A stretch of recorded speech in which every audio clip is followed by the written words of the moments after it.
familia. Usikate tamaa na mtoto wako.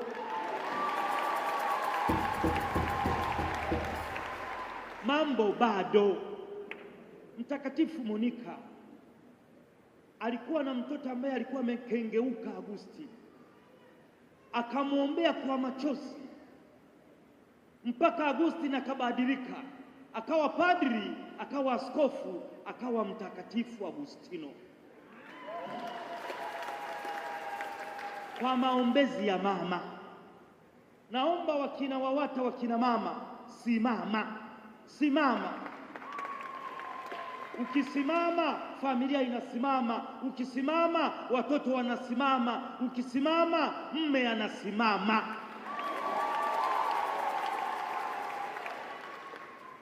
Ndio maana Bikira Maria msalabani, Biblia inatuambia alisimama chini ya msalaba, akukaa, akujigaragaza, akusikitika na kujigaragaza. Mama Maria alisimama, alisimama, alisimama. Naomba mama, simama, simama. Ukisimama mambo yatasimama katika familia. Wanaume, jambo ambalo unaweza ukawatendea watoto wako ni kumpenda mama yao basi.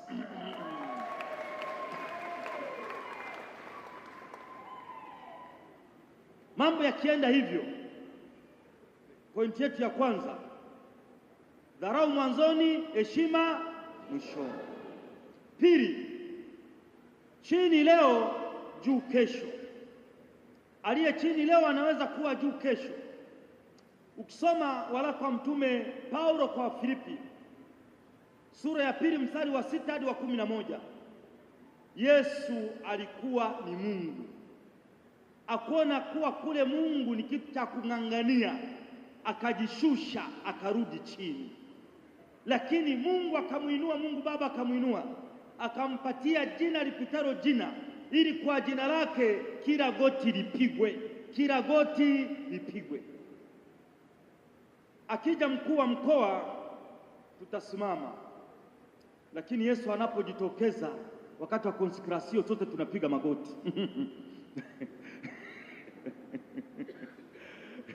Kila goti litapigwa. Alianzia chini, baadaye akapanda juu. Alishuka ngazi 7, akapanda ngazi 7. Daudi alikuwa mchungaji mdogo na kudharauliwa katika familia. Kalikuwa ni katoto kanakoshinda mbugani kuchunga kondoo.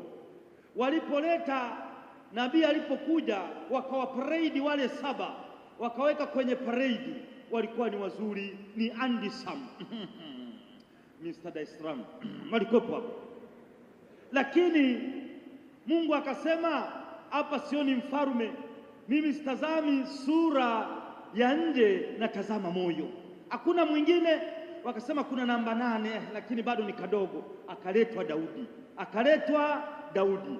Nabii akasema huyu ndiye, akapakwa mafuta.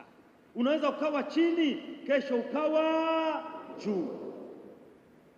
Pointi ya 3, mwishoni leo, kesho mwanzoni. Ayubu alipoteza kila kitu, lakini mwisho wake Mungu alimjeleshea mara 2 zaidi, na akasema Bwana ametoa, Bwana ametoa, jina lake lihimidiwe. Aliposhukuru Mungu akamrudishia. Shukrani inavuta miujiza. Shukrani inatatua matatizo. Jaribu kushukuru. Mwambie jirani yako kwa Kiingereza, try thanksgiving. Leo utasema Kiingereza.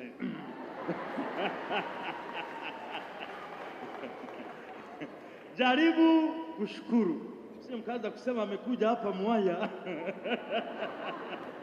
Kama mnatuonea.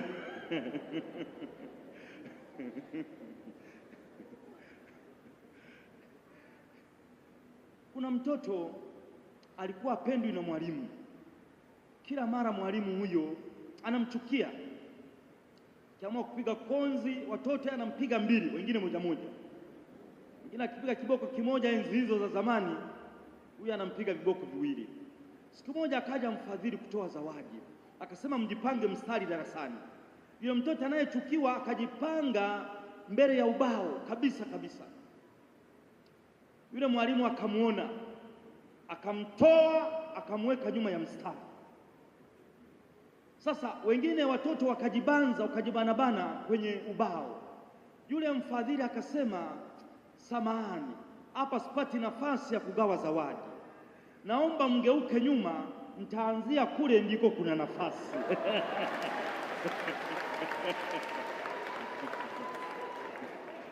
Hilo tunaita urejesho. Naomba Mungu akurejeshe nafasi yako.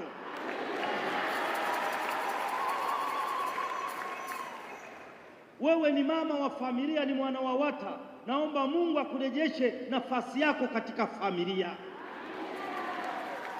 Wewe mwanaume ni msingi wa familia, akurejeshe ule uwezo wako wa kubeba, akurejeshe nafasi yako. Mwanaume ni msingi wa familia, kama tutakavyoona kwenye semina. Anabeba uzito wa paa, uzito wa nguzo, uzito wa nyumba. Nitawaelezea anachokibeba mwanaume. Naomba Mungu akurejeshe nafasi yako. Urejesho. Pointi yetu ya mwisho, maskini wa leo ni tajiri wa kesho. Yesu huyu, jiwe lililokataliwa, alikuja kututajirisha. Alijifanya maskini ili kututajirisha. Tukizifuata kanuni zake tutafanikiwa katika maisha. Maskini wa leo, tajiri wa kesho. Ayubu alikuwa maskini na kupoteza kila kitu, lakini Mungu alimpa utajiri mkubwa mara mbili. Kuna baba mmoja anaitwa Colonel Alan David Sanders. Alipokuwa na umri wa miaka 65 alikuwa amefilisika. Akapata mawazo baada ya kukata tamaa ya kujiua. Wakati ametulia kwenye mti anaangalia namna gani ajiue, akajiuliza, hivi kuna jambo zuri niwahi kufanya maishani? Akakumbuka alishawahi kukaanga kuku kwa namna ya ajabu. Kusema, kwa nini sikaange kuku na kuanza kuuza? Akasema okay. Alikuwa na pesa kidogo, akanunua kuku wachache akawakaanga, akawapelekea majirani. Walikuwa wamekaangwa kwa namna ya ajabu. Majirani walipokula wakafurahi, wakampigia simu wakisema, na kesho tuletee. Baadaye akapanua wigo, wakaenda kwa majirani wengine, wote wanasema kesho tuletee. Akapata wazo la kwenda kwenye mahoteli kuuza wazo la namna alivyokuwa na kaanga. Wengine wakampuuza, lakini baadaye akaanza kushika kasi. Kaanzisha kihoteli kidogo, baadaye hoteli kubwa, ikaanza kuitwa Kentucky Fried Chicken, KFC, Kentucky Fried Chicken. Akaanza kuuza, akawa na mahoteli Marekani nzima, nje ya Marekani, hata Kenya hizo hoteli zipo. Alikuwa aga dunia akiwa na miaka 65, aliaga dunia akiwa na umri wa miaka 90. Huyo ndo Mungu ninayemwabudu. Na kuanzia tarehe 10. Tumsifu Yesu Kristo. Pugu Marathon 2026, upendo na mshikamano. Asanteni sana. Asante sana mhamasishaji kuhusu Pugu Marathon. Basi pia nafasi hii kwa paroko, kwa ruhusa yako, naomba nimkaribishe mgeni kutoka UTT kwa dakika 0 kabisa, atupe ujumbe wake tafadhali. Karibu.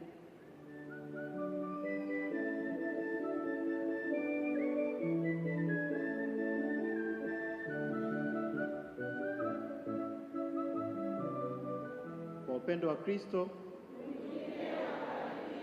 wanaume wa Katoliki. Kwa majina naitwa Gosbert, ni afisa masoko kutoka taasisi ya uwekezaji fedha ya UTT AMIS. Kwa kifupi nitaelezea maana ya taasisi ya UTT AMIS, faida za kujiunga na UTT AMIS, alafu kisha baada ya hapo kwa maelekezo mengine zaidi nitatoa utaratibu wa namna ya kuyapata.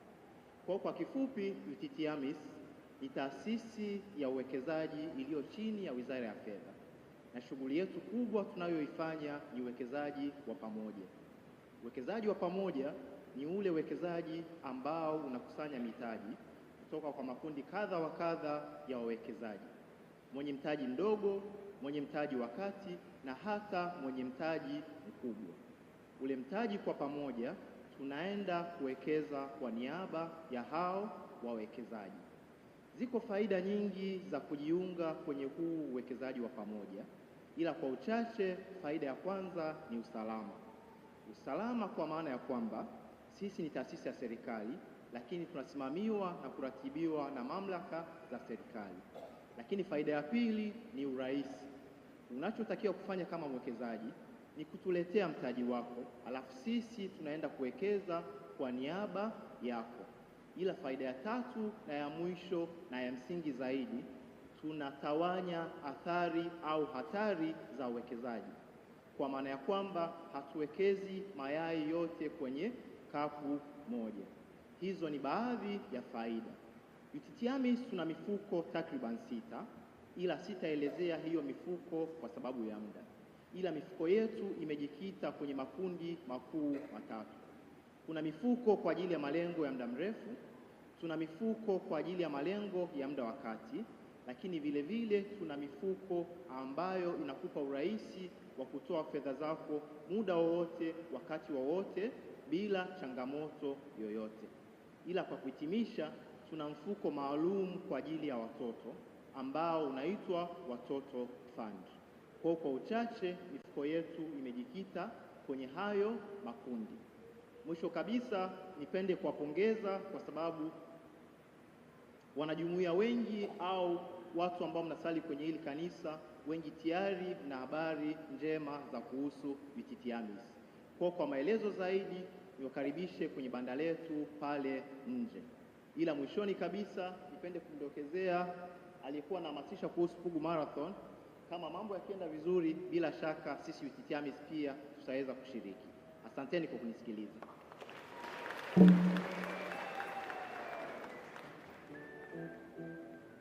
Asanteni, tusikilize matangazo. Waamini wote mnahimizwa kushiriki katika warsha ya waamini wote wa jimbo itakayofanyika uwanja wa Uhuru hapa Dar es Salaam tarehe 6 mwezi wa 6 kuanzia saa 2 kamili asubuhi. Kauli mbiu ya warsha hiyo ni jubilei ya miaka 75 ya jimbo kuu la Dar es Salaam, tufanywe upya na Roho Mtakatifu.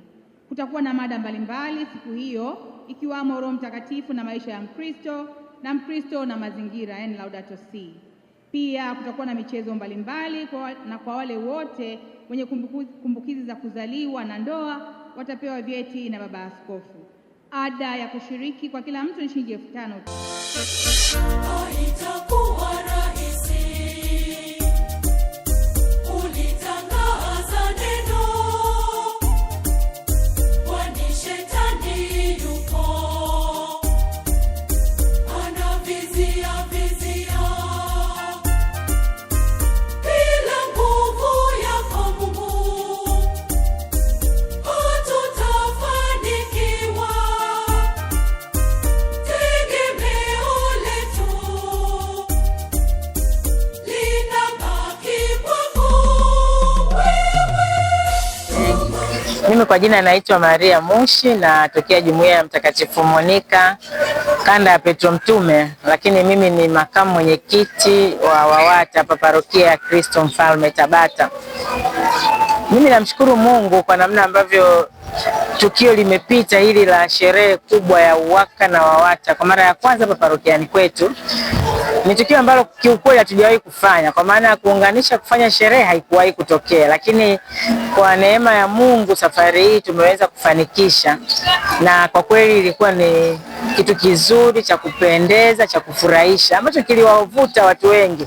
Mimi kuna watu nilikuwa nikikutana nao barabarani hatusalimiani, lakini kwa siku ile ya Jumapili ya sherehe tulikuwa tunasalimiana kama watu ambao tunakaa nao nyumba moja au tunakaa nao karibu, lakini kumbe tu tumeunganishwa na kanisa, tumeunganishwa na kuwa watoto wa Mungu kwa maana ya UWAKA na WAWATA. Na mimi kwa kweli naona hii sherehe ilikuwa nzuri sana sana, kiasi kwamba sitamani, mimi wanasema mara moja kwa mwaka, mimi ningetamani hata hiyo mara 2 au 3 kwa mwaka, kwa jinsi ilivyokuwa nzuri, kwa sababu kwa namna ambavyo watu walijitoa kwa michango, watu walijitoa ndani mle. Kulikuwa kuna mtu anakaa ovyo ovyo, unakuta hata wale wazee ambao ulikuwa unakutana nao unafikiri hawawezi hata kucheza. Nilikuwa na mama yangu hapa, Mama Gema Akilimai, tumesakata rumba, tumecheza naye mziki kwa muda mrefu, mimi mpaka nikashangaa kumbe mama naye anaweza kurudi. Lakini bila shaka ni kwa ile furaha ambayo yeye aliipata, kama ambavyo watu wengi pia waliipata hiyo furaha. Kwa hiyo kikweli mimi nasema namshukuru Mungu kwa jinsi shughuli ilivyokuwa na kwa mwitikio mkubwa ambao natamani mwakani tena itakavyo karibia tarehe tutakazofanya watu wengi waitikie, kwa sababu ni namna ya kutuunganisha na kutuweka salama. Kama tunaona jinsi ambavyo UWAKA na WAWATA sasa kimekuwa kitu kimoja, na tunatamani tusitengane tena, tuendelee kuwa hivi viwa moja, tukishirikiana katika siku pia zijazo, kwa kuimarisha roho zetu bila shaka na miili yetu pia, na kuimarisha pia parokia yetu, kuweka ule usawa, kuweka ule upendo kati yetu. Mimi kwa kweli nashukuru sana, na kwa namna ya pekee tunamshukuru pia Father Kamugisha ambaye alitoka Bukoba kuja hapa kutupa neno. Watu wengi walifurahi. Mimi mume wangu ameondoka na kile kitu kwamba yeye ni katekista, kwa hiyo siku hizo anasalisha. Kwa hiyo tunafurahia hayo. Lakini pia nawashukuru kwaya ilituimbia pale kanisani, kwaya ilikuwa ya Mtakatifu Yosefu. Tunawashukuru sana, mambo yalikwenda vizuri. Na wote UWAKA na WAWATA wote walioshiriki kwa kutoa michango na kwa kujitoa kwa hali na mali. Mimi nawashukuru wote. Naamini mwakani tutashirikiana tena ili kufanya jambo letu liwe zuri na la kupendeza zaidi. Mimi naomba baraka za Mungu ziwe kwa nyinyi nyote UWAKA na WAWATA, na hasa mapadri wetu wapendo kwa kuturuhusu na kutusimamia na kuwa nasi bega kwa bega toka mwanzo wa shughuli. Baba Paroko, mlezi wa WAWATA, wote walikuwa pamoja nasi mpaka sherehe yetu imekwisha. Kwa kweli tunawashukuru. Kamati tendaji nayo haikutuacha, ilishirikiana na sisi, na wao walikuwa kama sehemu ya kamati hii ya sherehe. Tunawashukuru. Kwa hiyo tunaomba Mungu aendelee kuwabariki wote na aendelee kutusaidia pia ili sherehe ya mwakani ikafanyike kwa ufanisi mzuri zaidi. Tumsifu Yesu Kristo. Haitakuwa rahisi ulitangaza neno, kwani shetani yuko anavizia bila nguvu yako Mungu hatutafanikiwa. Tegemeo letu linabaki kwako wewe. Mimi kwa majina naitwa Franco Marcelli, ni mwenyekiti wa jumuiya au upande wa Viwawa, jumuiya ya Bikira Maria Mtungiwa Zambia Kusini, lakini pia ni mwenyekiti wa kanda kwa upande wa Viwawa, kanda ya Yohane Paulo wa Pili, lakini pia ni mwenyekiti wa Viwawa parokia ya Kristo Mfalme Tabata. Kuhusu tukio la parokia la UWAKA wa WAWATA Day, ni tukio ambalo lilikuwa la kipekee sana. Kwanza niseme tu kwamba ni tukio ambalo limefanyika kwa mara ya kwanza kabisa kuwaunganisha WAWATA na UWAKA kwa pamoja. Ni tumezoea kwamba WAWATA wanafanya sherehe yao pamoja, ni tofauti na UWAKA tofauti, lakini kwa mwaka huu imekuwa tofauti kidogo, na ni sehemu moja hapo pia kuunganisha familia, sababu nilijumuisha baba na mama. Kwa hiyo imekuwa tukio zuri la kuunganisha familia na kuleta familia kwa pamoja, kurudisha umoja wa kifamilia. Lakini mbali na umoja wa kifamilia, tukio hili lilianza kanisani, tumesherehekea kwa misa, lakini pia ukumbini kulikuwa na mambo mbalimbali mazuri. Moja ambapo napenda kulizungumzia ni swala la semina moja hapo ambayo ilitolewa na moja ya mkufunzi ya maridadi kabisa, Dr. Kweka, mtaalamu wa masuala ya mahusiano. Kwa hiyo ni semina ambayo iliwagusa ukizingatia familia, upande wa mahusiano ya familia, lakini pia kujenga familia katika kulitegemeza kanisa. Lakini mbali na semina ya mtaalamu wa mambo ya mahusiano, tulikuwa na Padri Kamugisha ambaye alizungumzia mambo ya kanisa. Kwa na kikweli anatosha sana waumini katika kanisa Katoliki. Matukio mbalimbali ambayo yalikuwa kama katika tukio sherehe ya ukumbini, matukio kama bendi ni sehemu moja hapo ambayo ilileta watu katika utulivu, burudani ya utulivu, na watu wakafurahi. Lakini niongeze tu kusema kwamba kuna moja ya tukio ambalo mwaka huu imekuwa surprise kidogo. Kulikuwa na mechi ya Simba na Yanga, watani wa jadi, na tukio ambalo lilionyeshwa live pale pale ukumbini. Kama tunakumbuka mechi ilichezwa saa 12 jioni, na tukiwa pale ukumbini tulishuhudia moja kwa moja tukio hili la mechi ya Simba na Yanga ambao walitoka draw ya 2-2. Kwa hiyo ni moja ya sehemu ambayo ilikuwa ni tukio la kama kufurahisha kwamba tumefurahia mchezo katika upendo wa Kikristo. Kwa ni moja ya ambayo liligusa mioyo ya waumini au washerehesho katika tukio hili la WAWATA UWAKA Day. Ni la mwisho kabisa katika hili tukio letu, niseme kwamba pengine changamoto ndogo ambayo naiona ni kwa sababu pengine ni mara ya kwanza, bado mwamko ni mdogo. Nategemea kwamba tukio hili kama likifanyika tena mwakani au siku nyingine, hili ni tukio la WAWATA UWAKA, ni kanisa zima. Tunategemea kwamba parokia nzima, familia ziungane kwa pamoja, yani tusherekee kama kanisa kwa ujumla. Yani itokee sasa parokia Kristo Mfalme pale ambapo tunasali kwa Jumapili, sasa tuwepo pale ukumbini tukisherekea UWAKA wa WAWATA Day. Naam, asante sana. Side by side. Sasa mwanaume amebeba uzito wa kiroho, spiritual weight. Mwanaume amebeba uzito wa kiroho. Kwa hiyo mwanaume ni katekista wa familia. Naomba wakina baba walau mara moja kwa siku usali na familia. Umebeba uzito wa kiroho. Mamba ya hendi mwanaume akikosa kanisani. Mamba ya hendi mwanaume akikosa kuiombea familia. Mwanaume amebeba na amejaliwa baraka. Ndio maana Yosefu alipeleka watoto wake Manase na Efraim kwa babu yako Yakobo awape baraka. Wanaume mna baraka, bariki watoto wenu, ibariki familia, baraka ya mzazi. Naomba tuwapigie makofi wanaume.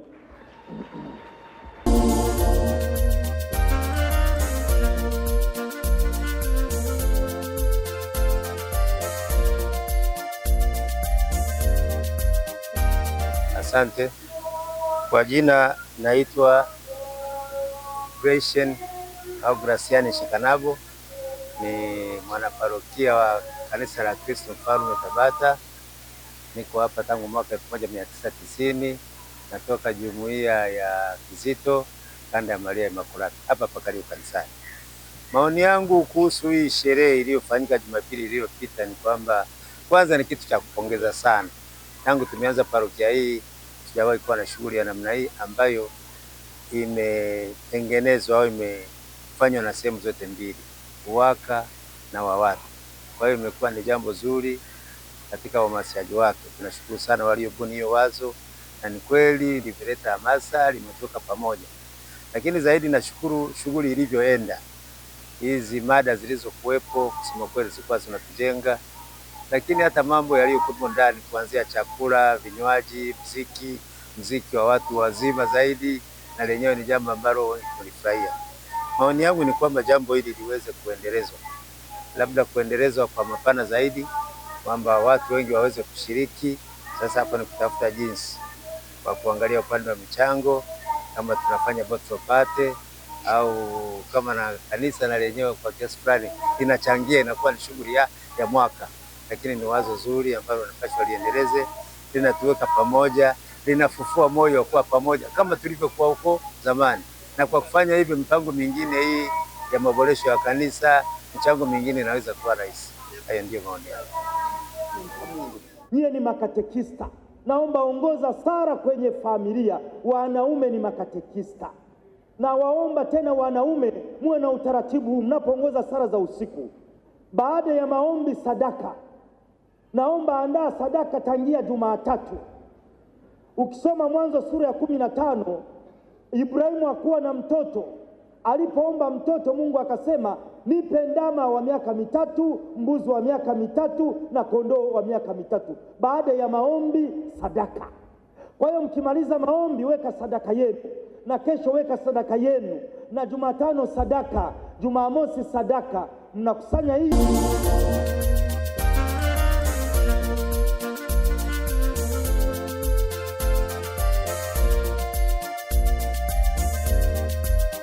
Okay, tumsifu Yesu Kristo. Kwa majina naitwa Philemon Mboya au MC Mboya JR. Katibu msaidizi wa parokia ya Kristo Mfalme Tabata. Natokea jumuiya Mtakatifu Bakita kanda ya Vincent. Hali ya yote ni washukuru kwanza na Kristo Mfalme Tabata kwa mwitikio na kwa jinsi tulivyoshirikiana pamoja, tulivyoleta wazo la UWAKA na WAWATA Day na wakalipokea, wamelifanyia kazi na hatimaye kufanikisha sherehe iliyofanyika tarehe 3 mwezi wa 5 2026. Tunashukuru sana wote kwa ushirikiano wetu, WAWATA na UWAKA wote tunashukuru. Mungu awabariki sana. Tungeomba pale penye mapungufu basi tuweze kuiana radhi, na kama kuna maoni yoyote ya jinsi ya kuboresha wakati ujao, karibu tuweze kuonana ili tuweze kuyapokea maoni yenu na tuyafanyie kazi, ili tukiandaa tena wakati ujao kusiwe na vile vikwazo vidogo vidogo. Tumsifu Yesu Kristo.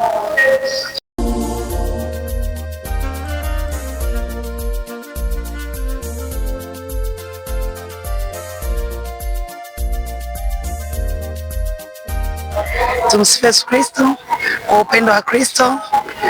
Kwa majina naitwa Janet Edfons Kilongosi, natokea Jumuiya ya Mtakatifu Damiano, kanda ya Mtakatifu Clara. Nimekuja hapa kulizungumzia tukio letu lililopita la wiki iliyopita la UWAKA na WAWATA. Tukio lilikuwa kabambe, lilikuwa zuri sana. Kwanza tulianza na misa takatifu. Misa ilikuwa nzuri, tupata mahubiri mazuri kutoka kwa padri wetu Father Kamugisha. Ilikuwa ni misa nzuri sana. Tukatoka hapo tukamalizia na sherehe. Sherehe ilikuwa ni nzuri, iliyofana sana sana sana sana.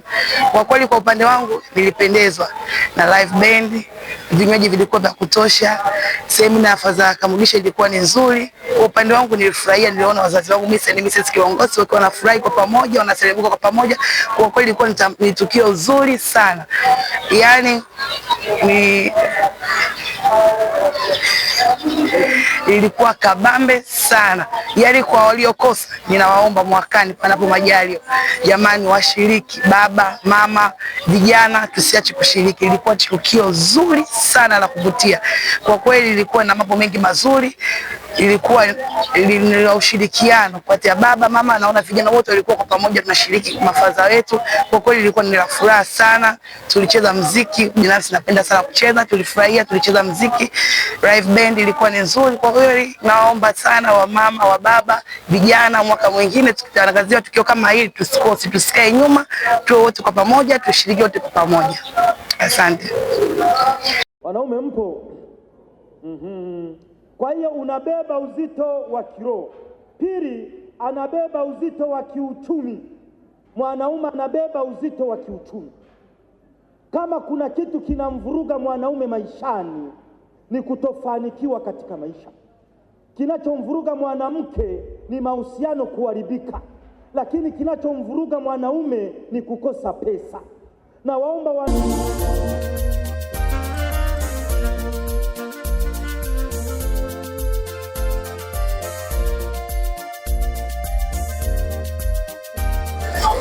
Tumsifu Yesu Kristo. Wanaume Katoliki, kwa upendo wa Kristo.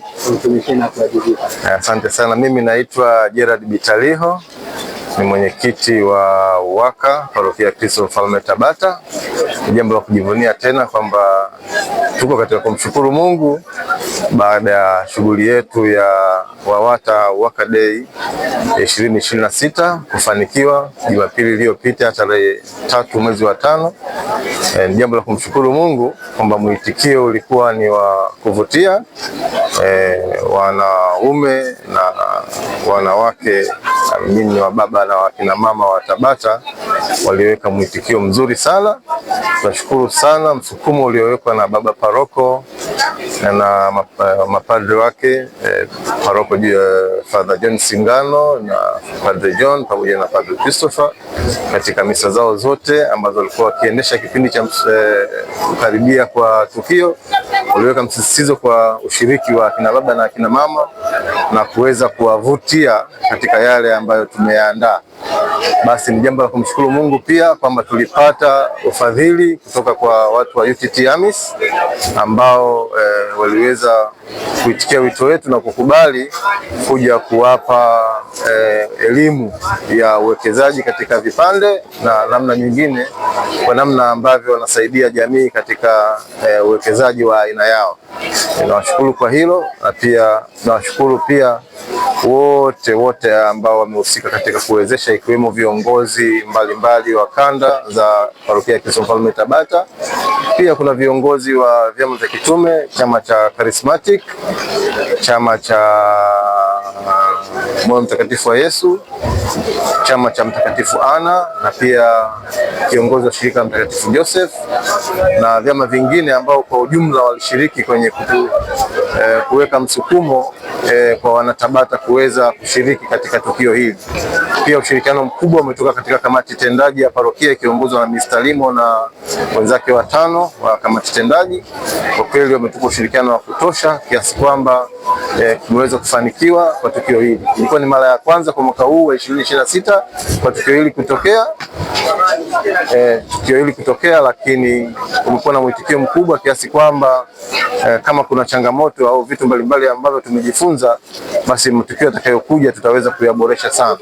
Kwa tunamshukuru Mungu kwa tukio hili na kuwakaribisha wanauwaka na wanawawata katika kuendelea kushirikiana na kuwa pamoja, kwa sababu uwaka na wawata ni washiriki, ni wadau wa pamoja, sio washindani. Wakati mwingine tumekuwa tukishindana katika matoleo, katika kumtukuza Mungu, hilo ni jambo jema, lakini tunamshukuru Mungu kwamba tumefanikiwa kwa kiasi kikubwa, na tunawaombea pia mwenyekiti mwenzangu wa wawata pia, napenda kumpongeza kwa ushirikiano alionipa kiasi kwamba yale yaliyotokea Mungu ametusaidia na yamekwenda vizuri. Tunawaombea na tunawaomba wana Tabata pia waendelee kutushauri na kutupa changamoto zaidi ili mwakani tuweze kufanikiwa zaidi. Tumsifu Yesu Kristo.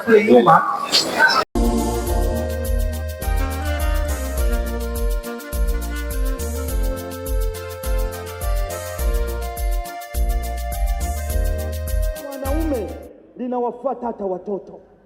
Anaweza kaomba kasa, ai wewe mtoto wa fulani namfahamu yule baba, rudi kesho tuongee vizuri. Unaona, jina la mzazi linaweza likabeba destiny hata ya mtoto. Kwa hiyo naomba wakina baba, endelea vizuri endelea vizuri. Jenga jina, linda jina, acha jina. Naomba tuseme jenga jina, linda jina, acha jina. Naomba tuongee kwa Kiaya, yombeke ibara, linde ibara, sige ibara. 5, mwanaume anabeba uzito wa uongozi. Toa maelekezo. Mwanaume ni kutoa maelekezo, na ukishatoa maelekezo watafuata. Toa maelekezo, usiache vacuum. Toa maelekezo, toa direction, na ukishatoa nyamaza. Nyamaza uone utekelezaji. Wewe cha kwako mwanaume ni kutoa maelekezo. Lakini pia kulikuwa kama nilivyosema kwamba nimetangulia kusema kwamba mambo yalikuwa ni mengi, lakini pia kiroho. Kwanza tumeanza na adhimisho la misa takatifu. Kwa hiyo kama familia tumejumuika pamoja, baba na mama na watoto katika adhimisho la misa. Kwa hiyo tumekuwa kiroho, lakini tulipoingia ukumbini pia tumepata mafundisho kutoka kwa Padre Kamugisha ambaye ni mtaalamu wa mambo ya kiroho ya kikanisa. Kwa ametujenga pia kukua kiroho kama kanisa, baba na mama, lakini pia vijana tulikuwa na vijana, sisi kama vijana ambao tunaendea kule kwenye uwaka chipukizi au wawata chipukizi kwa vijana wa kike. Kwa ni moja ya sehemu ambayo tumeguswa na wanatuonyesha kwamba baba na mama wanatufunza katika malezi mazuri, lakini pia wanatuonyesha kwamba tunapotoka kwenye viwawa tunaelekea kule kwenye uwaka na wengine uwawaka. Kwa hiyo tuzidi kuimarika vizuri kama kujenga misingi ya kutegemeza kanisa kwa ujumla. Wewe ni mwenyekiti wa viwawa, unasimamia vijana na ulimwengu sasa hivi unashuhudia mabadiliko ya teknolojia ya mawasiliano. AI au akili mnemba ni jambo ambalo sasa hivi ndiko katika moto, yani katika masuala ya kijamii kuhusu vijana. Unaongeleaje kuhusu athari ya AI kwa maisha sasa ya vijana? Niseme tu kwamba kwa upande wa hii teknolojia tunasema akili mnemba au AI ni jambo ambalo ni zuri, kwamba ni kukua kwa teknolojia. Kwa ni namna sisi wa upande wa wazazi, lakini pia sisi vijana tunalichukuliaje hii kukua kwa teknolojia, kwamba tukiitumia vizuri kwa manufaa kwamba ya kujifunza upande wa elimu jamii, lakini pia upande wa elimu ya kiroho linatukuza, lakini pia inaturahisishia mambo mbalimbali, kazi mbalimbali sasa zinafanyika kwa urahisi sana kwa kutumia teknolojia hii ya akili mnemba au AI. Kwa hiyo wito kwa vijana, lakini pia kwa waumini wote kwamba tuitumie vizuri hii teknolojia, itukuze katika mambo ya kijamii, lakini pia itukuze katika mambo ya kiroho, kumtafuta Mungu. Hii tukitumia hii akili mnemba tusaidie pia kwamba kumtafuta Mungu katika teknolojia hii.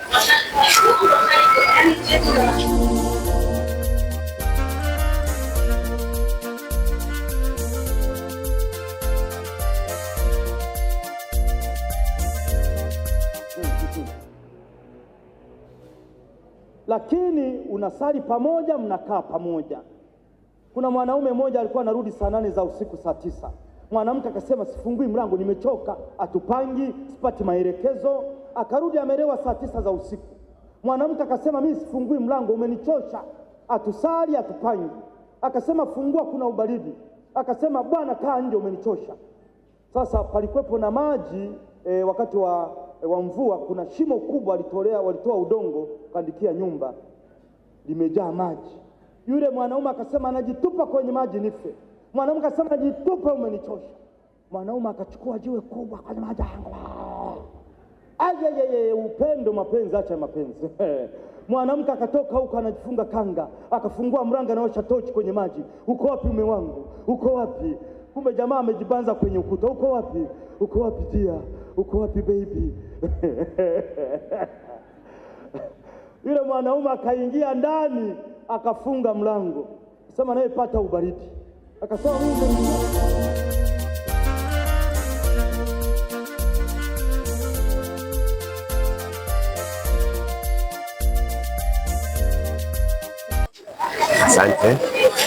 Asante. Jina langu naitwa Bernard Zeramura, natoka jumuiya ya Mtakatifu Bartolomeo kanda ya Mtakatifu Mashahidi wa Uganda, parokia ya Kristo Mfalme.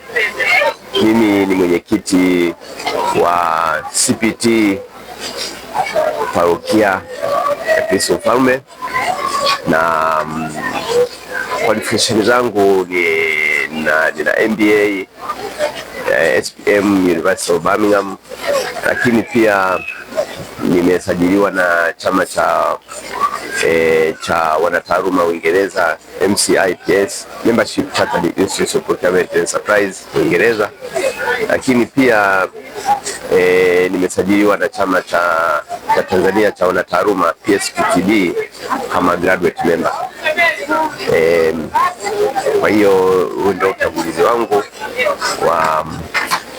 wa profile yangu. Kwa hiyo ningetaka tu kutoa maoni yangu kuhusiana na tukio kubwa lililotokea katika parokia yetu kwa mara ya kwanza tangu parokia ianzishwe, UWAKA na WAWATA kufanya sherehe ya pamoja. Kwa kweli ilikuwa ni jambo jema kuunganisha kama wanafamilia moja, kukaa pamoja, kunywa, kula, tukiwa na viongozi wetu kama tendaji na baba paroko alikuwepo.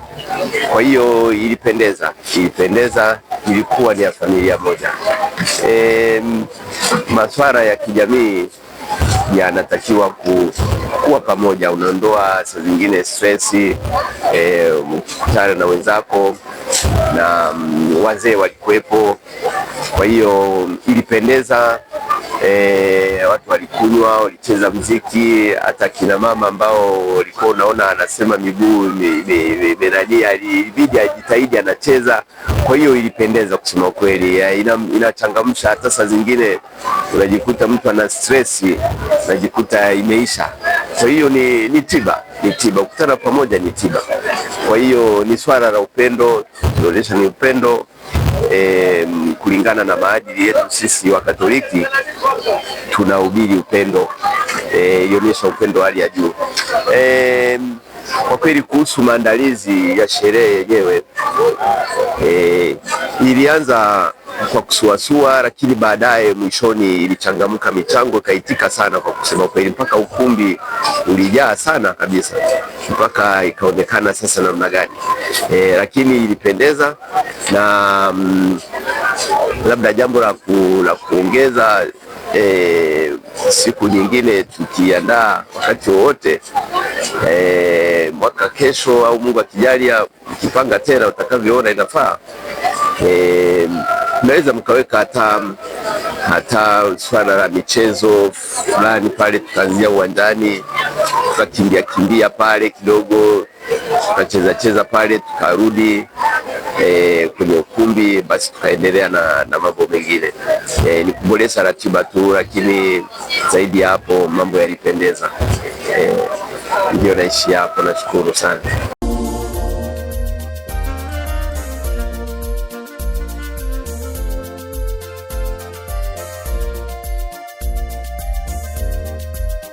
Mimi napenda mwakani, kwa kweli naomba watafute wakufunzi wazuri ambao wanaweza kutoa semina nzuri ambao tunaweza kusikiliza, tukaa wote makini tunasikiliza hizo semina za kufurahisha. Kwa kweli kama Dada Kamugisha alikuwa anaongea maneno mazuri sana ambayo mpaka leo nayakumbuka. Yalikuwa nakakuwa aendelee kutafuta watu wengine wazuri zaidi ili tukio lizidi kufana zaidi. Fanya semina za baba na mama, za wazazi, jinsi kuishi na watoto wao. Sasa hivi vijana wao changamoto ni nyingi, wasiwetu watu kutuhukumu na wakati wanakaa chini wanauliza watoto mwakani, naomba tukio liwe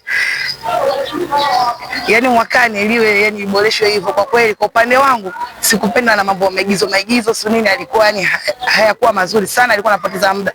Iko mkufunzi aeleze mambo ya maisha, mambo ya familia, toka hapo watu waendelee kufurahi kucheza. Kwa mwakani naombea hilo. Asante. Sasa mimi unanichocha, nitapiga mayowe, majirani waje waone unavyonitesa. Sema piga mayowe yako, piga nduru zako, majirani wakija uje uambie mwanamke saa 10 za usiku unatoka wapi huko.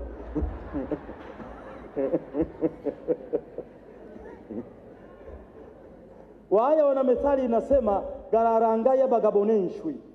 Gararangaya bagabonenshwi. Nyumba zinaungua usiku, mchana ni nyumba nzuri sana. Unaweza kuona watu wamevaa vizuri hata kanisani, Mungu wangu tungekuwa kama hawa. Angalia kitanda usichoralia ujui kunguni wake. Gararangaya bagabonenshwi. Nyumba zinaungua usiku, mchana ni nyumba nzuri sana.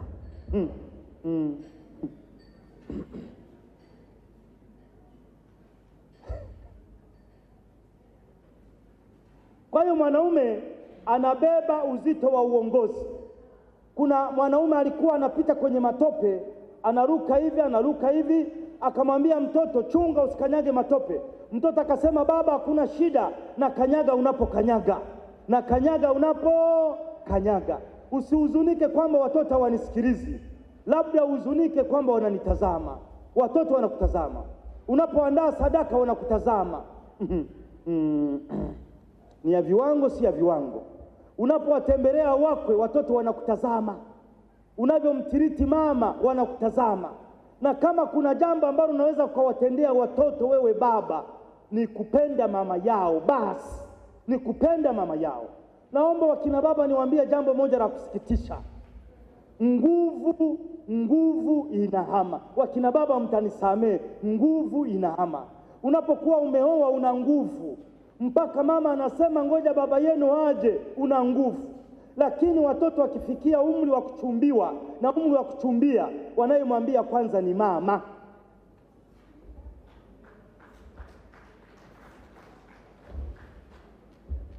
Mtanisame wakina baba, nguvu hapo inaanza kuama polepole, inahamia kwa kwa mama, inahamia kwa mama, na baadaye wanaweza wakawa wanatuma pesa kupitia simu ya mama. Wewe unapokea indirect. Kwa hiyo nawaomba, jambo zuri unaweza kukatenda, huyu mama huyu mke wako huyu, mtendee mema, kwa sababu kuna nguvu wakati inaweza ikahamia kwake. Kuna wakati unaweza ukapata ugonjwa au na mambo mengine makuu, huyu mama ndiye atakutunza. Naomba huyu mama mshikilie vizuri. Kwa sababu gani? Nguvu inafanya nini? Inahama, baadaye inatoka kwa mama inahamia kwa watoto.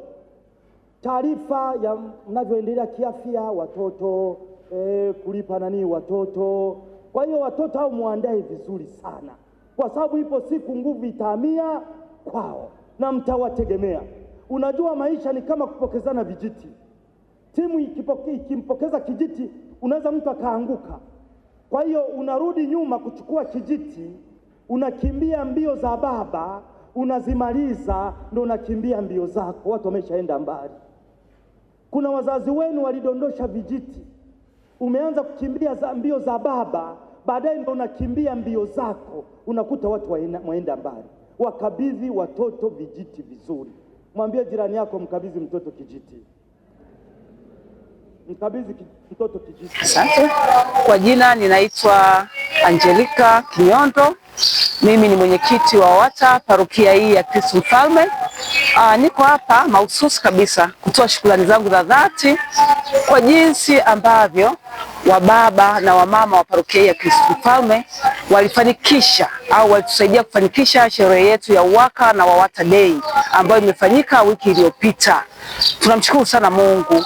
Ile sherehe kwa upande wangu mimi ninaona ilifana, lakini siwezi kusema ilifana. Hapa nipo kuwashukuru, lakini pia kuwaomba mtupe maoni.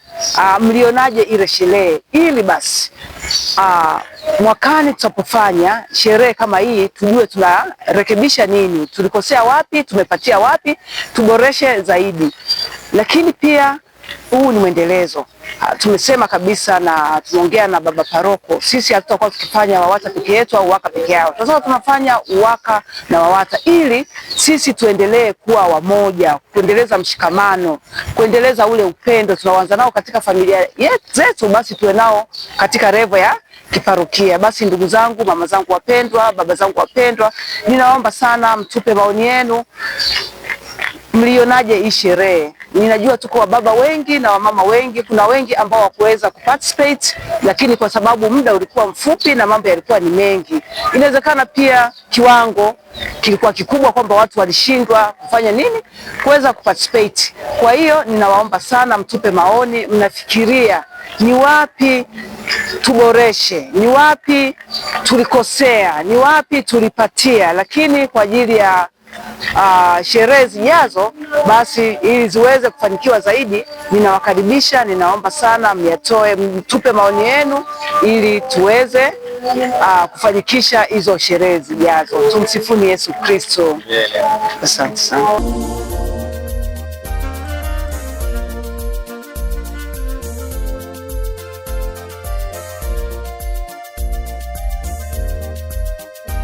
Pia niwashukuru sana kamati tendaji ya parokia ya Kristo Mfalme Tabata, halmashauri ya walei, kipekee zaidi kwa baba paroko Father Christian Singano na paroko wasaidizi wote kwa jinsi tulivyoshirikiana katika tukio letu hili. Mungu awabariki sana. Kuna padri alikuwa anahubiri, ameandika vikaratasi vingi sana, akafikia mahali pameandikwa nyoka akamwambia Eva, nyoka akamwambia Eva. Karatasi zangu nimeziweka wapi? Watu wakafikiria hiyo ni maneno ya nyoka.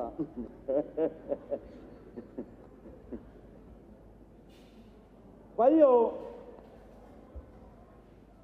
mwanamke ni shingo, mwanamke ni shingo. Naomba tuseme mwanamke ni shingo, mwanamke ni shingo. Kwa hiyo mwanamke amebeba kichwa, mwanamke amebeba kichwa. Kwa hiyo mwanamke ni shingo. Ili kichwa kiende vizuri, lazima kulegeza shingo kidogo. Kwa Kiaya tunasema inika kagoto. Mwambie jirani yako inika kagoto. Inika kagoto. Inika kagoto. Yaani inamisha kidogo shingo. Inamisha kidogo shingo. Kuna mbuzi mmoja alikutana na mbuzi mwingine. Walipokutana ni mti mmoja, huyu anaenda hivi, huyu anaenda hivi, huyu anaenda mbele, huyu anaenda nyuma. Mbuzi mmoja akainama, yule akapita juu yake. Inamisha shingo. Mwambie jirani yako inamisha shingo. Inamisha shingo.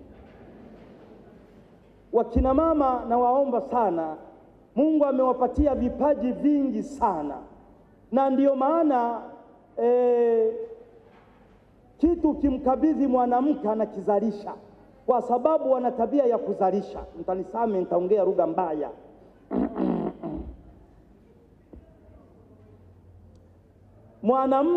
Mwanamke anapokea mbegu, anaiatamia, anafanya incubation, alafu anazalisha.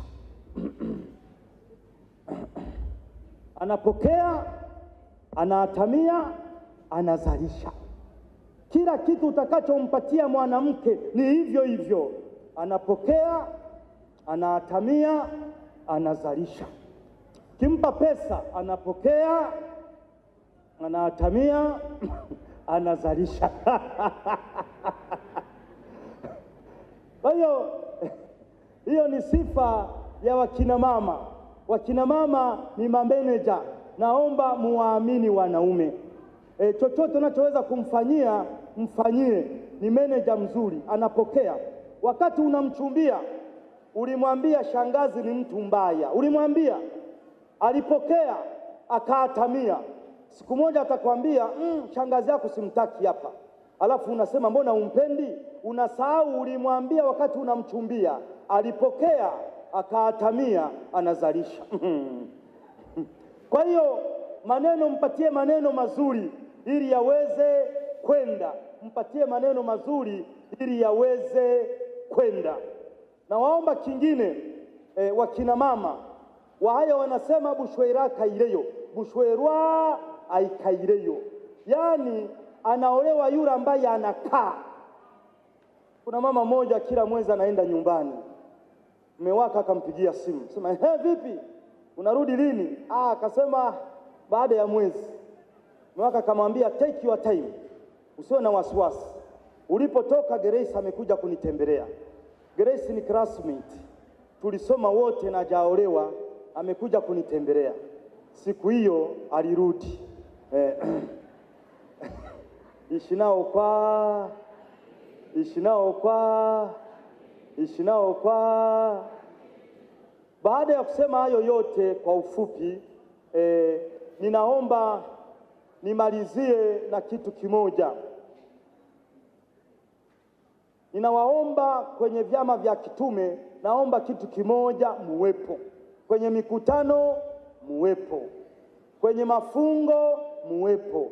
Kwenye sherehe hii kama muwepo. Ndo sifa ya mama Bikira Maria. Harusi ya Kana alikuwepo, lakini msalabani alikuwepo. Alafu pengine wapi, Elizabeth akiwa na mimba alikuwepo. Kwa hiyo muwepo, ndilo jambo muhimu sana. Tatizo ambalo tunaendelea kupata ni watu wengine hata kanisani kutoonekana. Kuwepo ni jambo muhimu. Kuna mara wengi wanaonekana, lakini kanisani kuna watu na jumuiya ndogo ndogo hawaonekani. Naomba hili jambo vyama vya kitume muwepo. Alafu na katiba tuzitendee vizuri, zikae vizuri, tuzimodernize. Alafu tuwe na michango ya rambirambi ya kusaidiana. Tunapofanya hivyo, vyama vyetu vinakuwa na nguvu. Na waomba kimoja kingine, tuwe na kiherehere. Unajua kuna mambo mengi kanisani yatendeki, tunakosa watu wenye viherehere. Watu wenye viherehere. Ukiwa na kiherehere mambo yanaenda. Ukiwa na kiherehere mambo yanaenda. Mwambie jirani yako uwe na kiherehere. Kuna wasichana ambao hawajaolewa, kama kuna wasichana ambao hawajaolewa, naomba mnue mkono. Wawata chipukizi, naomba wawata chipukizi. Kama kuna msichana ambaye hajaolewa, naomba inue mkono. Inua mkono jamani. Kama hujaolewa inua mkono. Inua mkono. Asante sana. Asante sana. Naomba nikwambie mambo matatu. Mambo matatu. Mambo matatu. Jambo la kwanza, jipate kabla ya kumpata. Jipate kabla ya kumpata. Yaani jiweke vizuri mpaka anapokuja anasema huyu lazima ndiye. Jiweke vizuri, jisimatishe tabia nzuri na mambo mazuri. Jipate kabla ya kumpata. Jipate kabla ya kumpata. Hilo ndilo jambo la kwanza. Jipate kabla, jiweke vizuri. Niliwahi kwenda Kibo kula chakula. Nilikuwa sikuvalia Roman collar. Nikakaa kwenye meza na kijana fulani, akujua kama mimi ni padri. Sasa kuna msichana alikuwa anatuhudumia. Alikuwa na unyenyekevu. Alikuwa anatoa huduma, anafanya kazi yake vizuri. Yule baba akujua kama mimi ni padri, akanigusa kwa bega. Akasema, bro, kuna wife material hapa.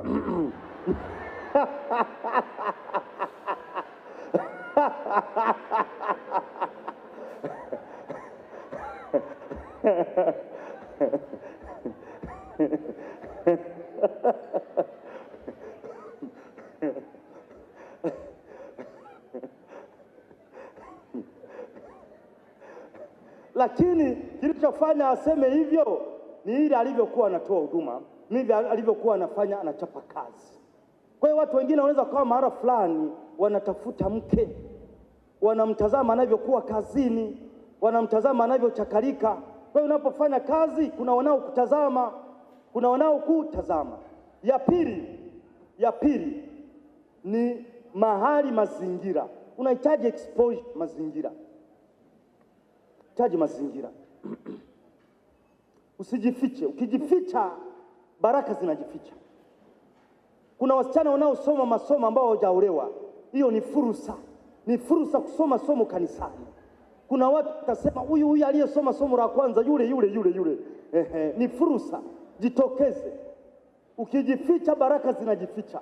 Aliyekuwa na talanta moja alijificha na baraka zikafanya nini? Zikajificha. 3, omba kupata mume sahihi. Fanya novena. Omba kwa Mtakatifu Antoni wa Padua anayetafuta watu waliopotea. Sali na omba sana kwa Mtakatifu Antoni wa Padua, anasaidia kupatikana watu waliopotea. Alafu basi jitokeze, usiombe alafu unakaa huko ndani. Tembea. Ndio maana Yesu aliwaambia wale wakoma, nenda. Walikuwa hawajapona. Biblia inasema walipokuwa wanaenda wakatakasika. Unaomba sasa, nenda. Utakapokuwa Mlimani City unaombwa namba ya simu. Napenda nimalize kwa jambo moja. Kristo, Mungu ni mwema kila wakati. Tuko pamoja. Kama kuna mtu anasema hili wazo nimelipenda, naomba alitaje. Kusema katika maelezo yako, Father, jambo hili limenigusa. Naomba litaje haraka niangalie kama tunafuatana. Kama usema Father, hili jambo nimelipenda, naomba useme. Kama kuna jambo umelipenda. Ndio mama.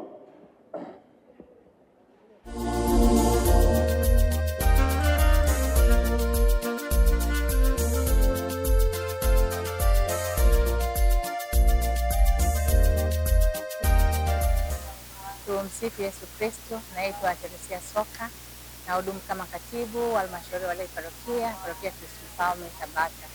Basi kwa namna pekee, kwa niaba ya kamati ya halmashauri walei parokia, nichukue nafasi hii kuwapongeza sana UWAKA na WAWATA parokia kwa jambo walilofanya wiki iliyopita, yani UWAKA na WAWATA Day.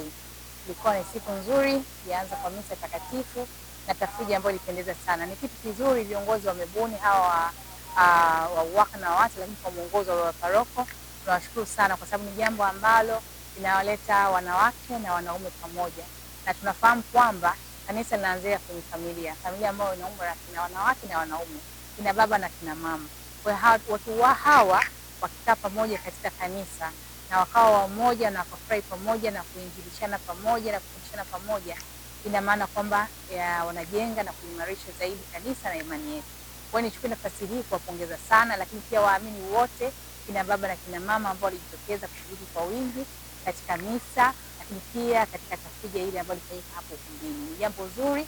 Niwaombe sana viongozi, mwanzo tusirudi nyuma, mzidi kufanya mambo mengi, matukio mengi ya kukutanisha UWAKA na WAWATA, ili basi hata zile changamoto mbalimbali ambazo tunazipitia katika jumuiya, katika familia, tuweze kuzungumzia katika matamasha haya, ili tuweze kufundishana, kupeana maarifa ya kimungu, ili basi na injili iendelee kusonga mbele na tuendelee kuyatakatifuza malimwengu. Tunawapongeza sana na tunatakia kila la heri. Asanteni.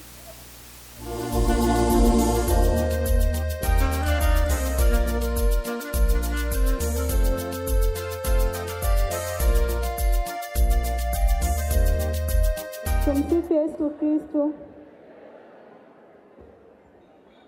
Kwa upendo wa Kristo, kwa upendo wa Kristo, wanaume wa Katoliki. Asante. Kwa majina naitwa Lydia Godwin, ni afisa masoko kutoka Taasisi ya Uwekezaji Tanzania tunaoitwa UTT AMIS. Nimeambatana na wenzangu wamekaa pale kwa ajili ya kuweza kuwahudumia na tumeshaweza kuwahudumia pale kwenye tenti letu. UTT AMIS ni taasisi ya serikali, sisi tuko chini ya Wizara ya Fedha. Kazi yetu kubwa tuliopewa na serikali kwanza kabisa ni kuelimisha jamii namna sahihi ya kuweza kutunza pesa zetu, tukiamini ya kwamba kila Mtanzania anaitafuta pesa. Unapoitafuta pesa, acha pesa ianze kukutumikia wewe. Kwa kuongea hivyo, UTT AMIS pia inaanzisha na kusimamia mifuko ya uwekezaji wa pamoja, ambao mifuko ya uwekezaji wa pamoja inamruhusu kila Mtanzania kuweza kuweka pesa yake, awe mtu binafsi, kikundi, taasisi, joint account, wewe na familia yako, wewe na parokia yako, jumuiya, mnaweza kuwekeza pesa zenu kwenye mifuko ya uwekezaji wa pamoja, na UTT amebeba jukumu la kwenda kuwekeza fedha hizi kwa niaba yetu. Tunaenda kuwekeza kwenye masoko ya fedha, lakini pia tunawekeza kwenye masoko ya mitaji. Wawekezaji wengi sehemu hizi za uwekezaji tunazifahamu, ila tunashindwa kwenda kwa sababu ya elimu zetu ndogo za uwekezaji, lakini pia kwa sababu ya vipato vyetu. Ndio maana Watanzania wengi pesa tunaitafuta, lakini hatujui namna sahihi ya kuwekeza pesa zetu. Sasa kwa nini wewe kama Mtanzania upitie mifuko ya uwekezaji wa pamoja? Kwanza kabisa ni usalama wa pesa yako, tukiachana ya kwamba ni taasisi ya serikali, lakini tunaendesha mifuko hii ya uwekezaji wa pamoja kulingana na sheria mamlaka ya masoko ya mitaji na dhamana Tanzania. Lakini sababu nyingine kwa nini uwekeze kwetu, tunakupatia faida shindani. Huwa tunasema sana hatupendi kujisifia, ila tunatoa faida kubwa na tuko vizuri kwenye mambo ya uchumi. Tunampatia mwekezaji elimu ya uwekezaji, lakini pia tumeweza kukupatia elimu ya uwekezaji, tunakupatia faida shindani, ambao faida hii inaambatana kwenye mtaji wako. Mfano, umewekeza shilingi 100,000, imepatikana faida ya 10%. 10% ya shilingi 100,000 ni shilingi 10,000. Kwa mtaji wako unabadilika, baada ya kuwa 100,000 inakuwa 100,000 na shilingi 10,000. Kwa wewe kama Mtanzania au wewe kama mtu ambao unanisikiliza siku ya leo, acha kutunza fedha na anza kuwekeza fedha. Acha pesa yako ikutumikie na sio wewe unaitumikia fedha. Sababu nyingine ya kuwekeza kwetu, tunakupatia ukwasi au tunasema tunakupatia liquidity. Muda wote na wakati wowote ukihitaji kuchukua pesa yako, uko huru kuweza kuchukua. Lakini pia tunakupatia uwazi kwenye simu yako ya mkononi, unaweza ukadownload app yetu au kupitia poto yetu. Hata kama ukiwa nyumbani umepumzika, unaweza kuwa unafuatilia uwekezaji kwenye simu yako ya mkononi. Tuna mifuko 6 ya uwekezaji wa pamoja, ila kulingana na muda wetu nitaelezea mifuko mitatu. na mifuko mingine kwa mwekezaji ambaye atakuwa anahitaji. Tutakuwa pale nje kwenye tent, lakini pia unaweza kutembelea kwenye ofisi zetu ukapata elimu sahihi ya uwekezaji. Mfuko wa kwanza ambao nitaanza nao unaitwa mfuko wa ukwasi au liquid fund. Mfuko huu umekuwa ni maarufu sana kwenye mitandao ya kijamii, lakini pia kwa wawekezaji mbalimbali. Mfuko wa ukwasi unakuruhusu kuweka na kuchukua pesa zako muda wowote na wakati wowote. WAWATA oye! Bado tunampa pesa kijumbe, bado tunaweka pesa zetu chini ya ardhi, chini ya mito. Waka vipi? Bado tunaweka pesa zetu chini ya ardhi jamani. Unaweza ukatumia mfuko huu wa ukwasi au liquid fund ukawekeza pesa yako, na pale utakapokuwa unahitaji huko huru kuweza kuitoa. Kiwango cha kwanza kuwekeza kwenye mfuko wetu wa ukwasi ni shilingi 100,000 na kuendelea, huku kiwango cha kuendelea kuongeza ni shilingi 10,000 na kuendelea. Hakuna pesa ndogo kwenye uwekezaji, pesa zote ni kubwa. Anza hapo hapo ulipo. Mwaka jana mfuko wetu wa ukwasi umetoa faida ya 13.4. Kwa wewe kama mwekezaji ambao unanisikiliza hapa siku ya leo, na ukiacha pesa yako iendelee kupungua, kuna wenzako mwaka jana wametengeneza faida kubwa ambayo ni 13.4. Mfuko wa pili unaitwa mfuko wa Total Fund. Nikiamini hapa Tumsifu Yesu Kristo. Kwa upendo wa Kristo, jamani, hao watu tumeletewa ni kwa faida zetu. Unachukua kinywaji chako mdomoni, masikio wapi? Masikio mbele. Tukae kimya tumsikilize dada wa UTT. Karibu sana. Asante. Mfuko wetu wa pili unaitwa mfuko wa watoto fund. Tukiamini ya kwamba wazazi au walezi hapa wote tuna watoto, maisha yameshabadilika. Mtoto wako mwenye umri wa mwaka mmoja, miaka miwili, miaka mitano, ndani ya miaka 10 mbele atakuwa ni mtu mzima. Ukitarajia kwamba serikali ndio itampatia mtaji au itampatia mkopo umsaidie kwenye elimu yake ya chuo kikuu, hayo ni maisha ya zamani. Kwa sababu miaka inavyozidi kwenda mbele, tutakuwa na wasomi wengi na serikali itashindwa kuweza kuwalipia wasomi wote. Wewe kama mzazi, wewe kama mlezi, anza kumwekezea mtoto wako kwenye mfuko wetu wa watoto. Kiwango cha kwanza kuwekeza ni shilingi 10,000 na kuendelea. Kila siku ukiwa na tabia ya kujiwekea hata shilingi 1,000, kwa mwezi umeshaweza kuweka shilingi 30,000. Kwa muda wa mwaka mmoja ni 360,000. Kwa muda wa miaka mitatu ni 1,000,000 na shilingi 80,000. Kwa hiyo shilingi 1,000 yako ya leo usidharau, anza kumwekezea mtoto wako. Tupunguze matumizi ambayo sio ya lazima na tuwekeze kwenye matumizi ambayo ni ya lazima.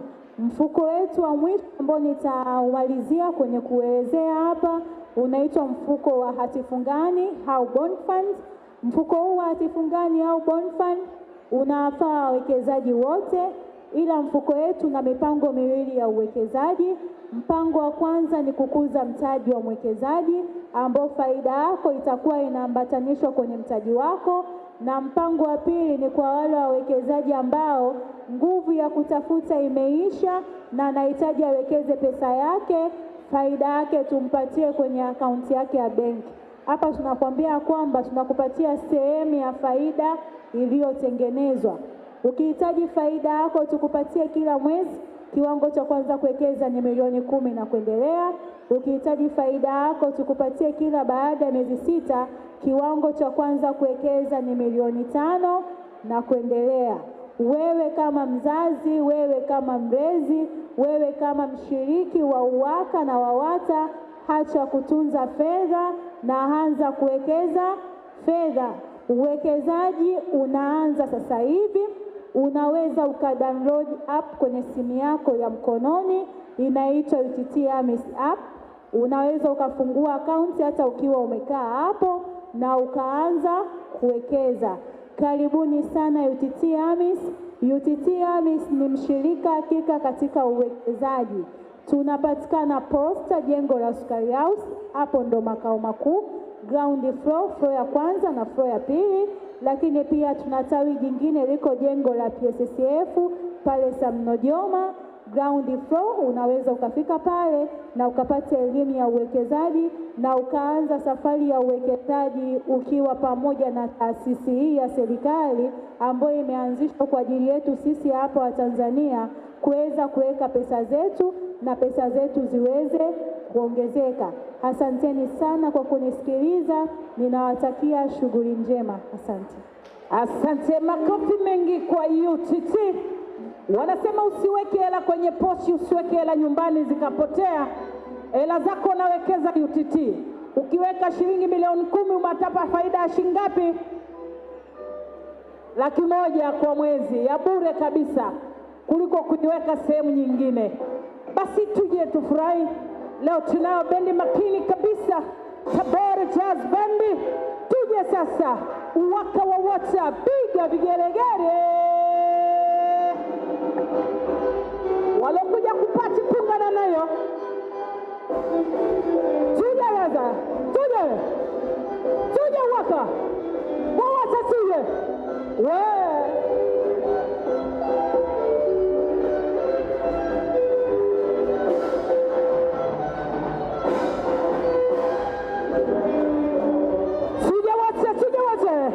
bendi yetu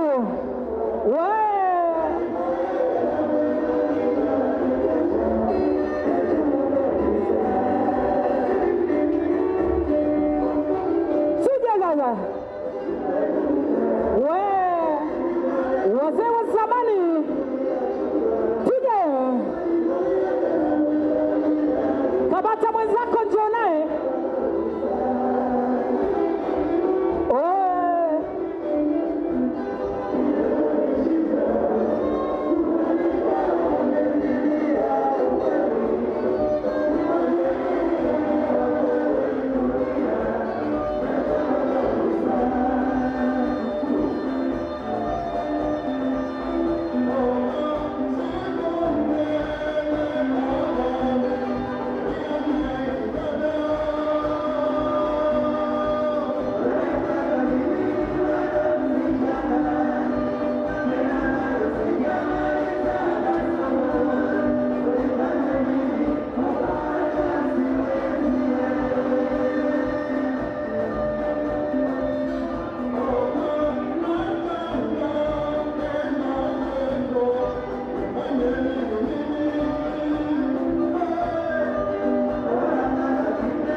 Kaka hivi bado msichana, tena bado sijamaliza masomo, nifanye nini kukuacha siwezi.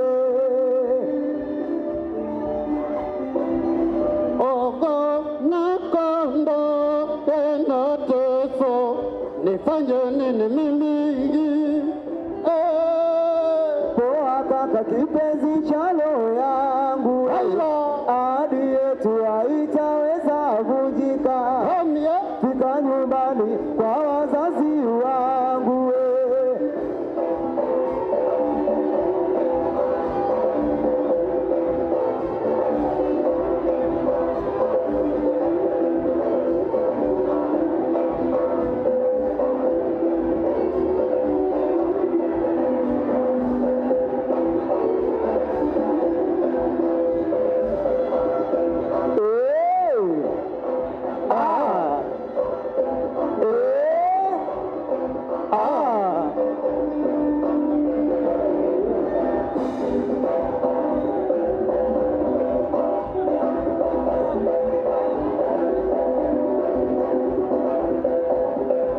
Sikia maneno, sikia utamu, sikia maneno, sikia utamu.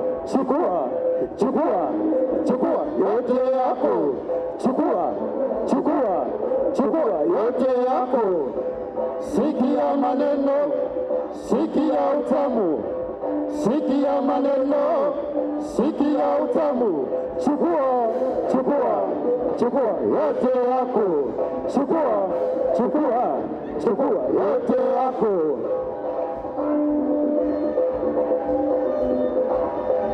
Yeah, yeah, yeah. Whoa, whoa, whoa. Yeah, yeah, yeah. Whoa, whoa, whoa. Yeah, yeah, yeah. Whoa, whoa, whoa. Yeah, yeah, yeah. Whoa, whoa, whoa.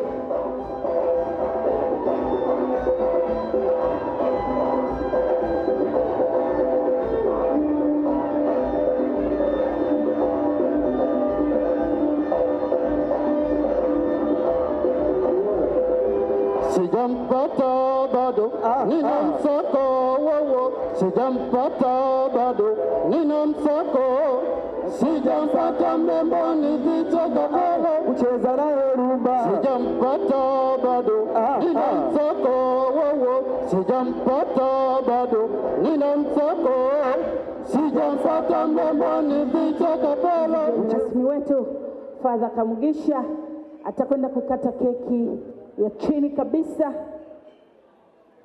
Anawakilisha UWAKA, WAWATA na wote kwa pamoja wanaparokia.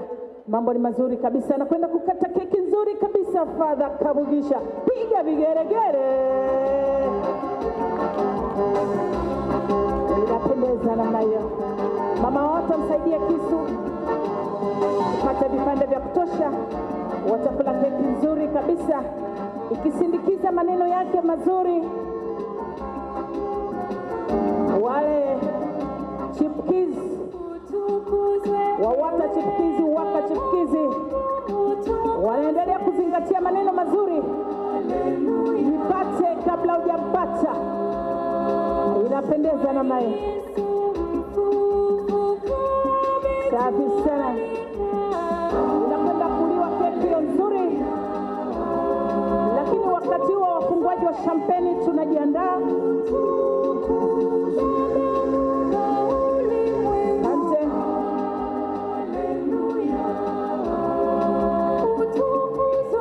Niwakaribishe sasa Father Kamugisha. Karibu sana upate keki nzuri. WAWATA na UWAKA wameandaa mambo mazuri kabisa. Na mafadha wengine wote wakiongozwa na baba paroko, karibuni sana. Niombe masista karibu tuje kula keki. Masista karibuni tuweze kupata keki.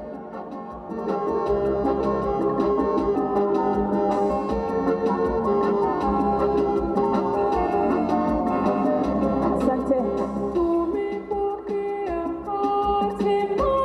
Wanakwenda kula keki nzuri kabisa. Wanakula kwa afya yao. Baba paroko karibu. Safi kabisa. Tuwapigie makofi mengi na vigelegele. Katibu wetu karibu sana. Masista basi nawaomba hapa tuje kwa pamoja tupate keki nzuri kabisa. WAWATA wanatambua thamani yenu kabisa ndani ya kanisa.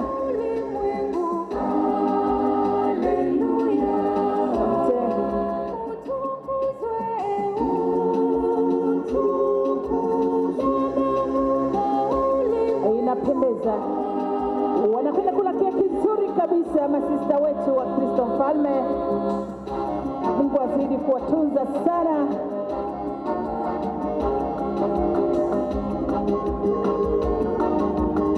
Inapendeza namna hiyo. Asante. Basi mwenyekiti wa WAWATA, mwenyekiti UWAKA na nyie kamateni kipande cha keki. Mtakuwa mmetuwakilisha wote. Wengine wote tutapata keki kule eneo la chakula.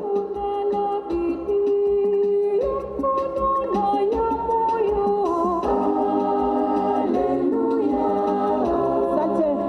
Napata taarifa tuna viongozi wetu wa jimbo hapa. Basi nikaribishe viongozi wa jimbo ambao wametutembelea mahali hapa. Karibuni tupate keki. Wa WAWATA na UWAKA. Karibuni. Pia tunapata mwakilishi mmoja wa dekania yetu ya Segerea. Karibu tupate keki.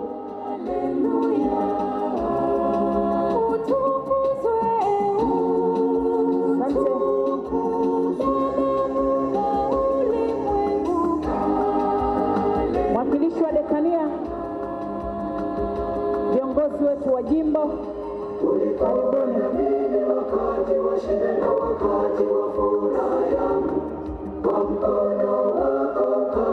Asante. Nawakaribisha wale wafunguaji wetu wa champagne sasa, karibuni tuweze kutosa. Champagne zetu ziko mbili, lakini nimkaribishe mama wa keki. Zoezi letu limekamilika, tunaomba keki ielekee mahali sahihi. Studio, letea wafunguaji wa champagne tafadhali. Wafunguaji wa champagne tija sana nayo. Bado moja. Bado moja. Ifunuwe kusela oto ya ndikube Ngati ni aposwa Dipende ndibu iswa Bado moja. Gabi nilizi yoya Twende tupate baraka pale kwa mafala. Ntombi ya meneso Kamzana Bodo ya Yes.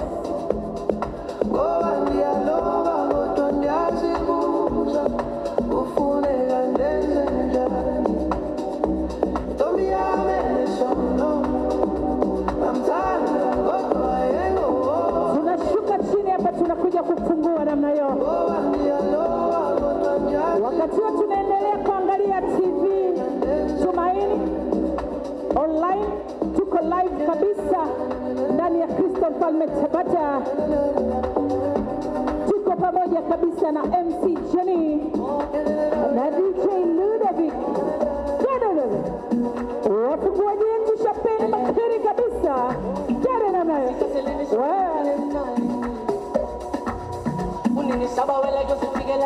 Wende MC baya wewe. Mwana tasria. Kama yangiza matamu Wende basari.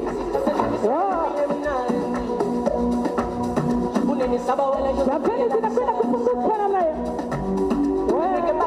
Piga vigelegele. Basi dada utaenda aitebo pale, alafu MC mwenzangu utazunguka, utaendelea kwa miminia namna hiyo. Kama yangiza matamu Asichaseleni solo ilipile mna Unini saba wela yote pige na kisasa Eke bari pale Kama yangiza matamu Kama yangiza matamu Kama yangiza matamu Kama yangiza matamu Kama yangiza matamu Kama yangiza matamu Kama yangiza matamu Kama yangiza matamu Wapamoja sasa tunakwenda kutosi namna hiyo. Tunaomba wote tusimame juu.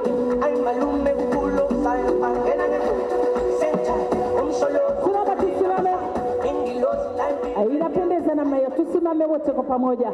Wawata waka wote tunasimama vizuri kabisa kwa ajili ya kutosi. Mwambie jirani yako ni wakati wa kutosi. Inapendeza namna hiyo. Unakamata glasi yako, unakamata kinywaji chako. Tunazo hard drinks, tunazo soft drinks. Mambo ni mazuri kabisa, waka wawata wamejiandaa ipasavyo. Kamata glasi yako, tunakwenda kutosi sasa. 1, 2, 3, cheers! Hiyo ni kwa afya yako wewe na bebi wako ambaye uko naye siku ya leo.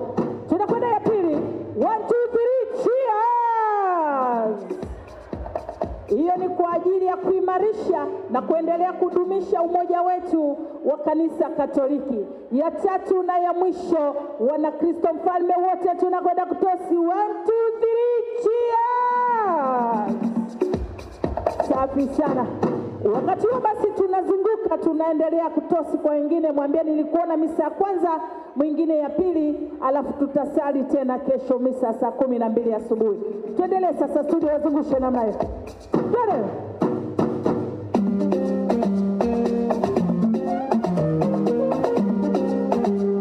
Uzunguka meza kwa meza, tunatosi namna hiyo.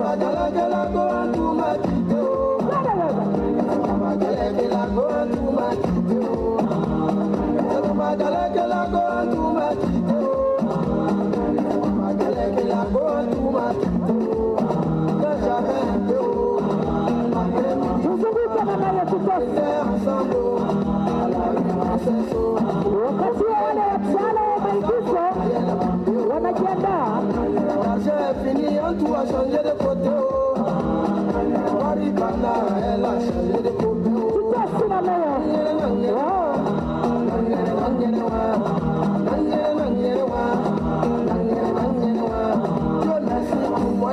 Je savais chanter un peu haut, j'ai fait ma cassette on me voit à la télé. Matin, midi, soir, c'est moi qui chante à la radio. En tout à ça, tu le cas où à perso. Attends, je vais partir le boulot. Tumsifu Yesu Kristo. Naitwa Roselina Daniel Karimo, ni mwanajumuiya wa Jumuiya Mtakatifu Margareta Maria Lakofi, kanda Mtakatifu Leo wa Kumi. Nilibahatika kushiriki kwenye sherehe ya UWAKA na WAWATA parokiani kwetu hapa siku ya tarehe 3 mwezi wa 5, na kwa kweli ilifana sana. Na kwa kweli kwa ni mara ya kwanza sisi kukutana kama UWAKA na WAWATA. Kitu ambacho kilinifurahisha sana ni zile semina zilizotolewa ambazo zote zilikuwa zinamgusa mama na baba ambao wote wanahusika katika makuzi na malezi ya familia. Jambo jingine ambalo lilinifurahisha zaidi ni kuhusu masuala ya uchumi. Walikuja watu wa UTT AMIS kwa ajili ya kutufundisha wote pia kama baba na mama, na nina imani kwa mafunzo tuliyopewa tunaweza tukapiga hatua moja ama zaidi kimaendeleo na kimahusiano pia, kwa sababu kwa mfano ile semina ya aliyotoa Father Kamugisha, Faustin Kamugisha, alikuwa anahusiana na masuala ya ndoa, mahusiano na familia.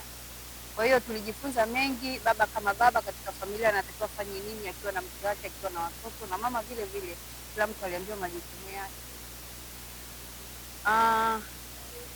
Changamoto niliyoiona ni wakati wa mafunzo yanaendelea, watu walikuwa wanapewa vinywaji. Kwa hiyo ilifika mahali kwenye mada ya pili ambayo nilikuwa ninahusiana uchumi, alikuwa anatoa mtu wa UTT, haikuwa na ufanisi sana kwa sababu watu tayari walikuwa wameshachangamka, kwa hiyo walikuwa hawezi tena kusikiliza. Ilikuwa ni changamoto. Kwa next time kama kitokea kitu kama hiki, basi mafunzo yatolewe, yakishatolewa mafunzo ndipo mambo mengine yaendelee, au kama ni sherehe kabisa inaanza sasa baada ya mafunzo kutolewa na zile semina zote ambazo zote zinakuwa ni za muhimu. Asante sana. Na ikiwa inatokea tena mwakani iandaliwe mapema. Na ningeshauri kwamba tutumie waamini wenzetu katika kutoa mada mbalimbali, kwa sababu ninaamini wapo waamini ambao wana hivyo vitu, wana uwezo wana ujuzi wa kibiashara, hata masuala ya malezi na mahusiano. Wapo waamini wengi sana ambapo wakipewa nafasi, unajua sometimes kuna mtu ambaye ana kitu lakini hawezi kuonekana kwa sababu ya kupewa nafasi. Haya, kitu kingine, kulikuwa na live band. Kulikuwa kuna waimbaji wanaweza kajiorganize wakaandaa tukio kwamba tutatumbuiza sehemu fulani, tutatumbuiza sehemu fulani, na pia in between zile seminar kuwe na watumbuizaji au waimbaji ambao labda kwa mfano tulivyofanya ile baada ya ile semina aliyotoa Father kuhusiana na mahusiano, ndoa na nini, yani pale itakuwa baada ya pale kuwe na wimbo fulani ambao unahusiana na malezi, mahusiano na kitu fulani, yani kama kukazia maarifa. Kwa hiyo ikiwa hivyo tena mwakani, basi ningependa mambo kama hayo yawepo. Asante. Mwenyekiti, wewe ni msomi na msomi mwenye taaluma nzuri kwa Uingereza, Birmingham University. Kuna hili swala la akili mnemba ndio ambalo linawakumba watu wengi hasa vijana. Je, unalizungumziaje swala la akili mnemba au AI kwenye kaza mzima wa swala la imani, hususan imani ya kanisa. Unaweza kuzungumzia chochote na jinsi linavyoweza kuathiri vijana kiimani. Hebu tunaomba mchango wako kidogo, ndio kama mwenyekiti wa CPT parokia. Sawa sawa.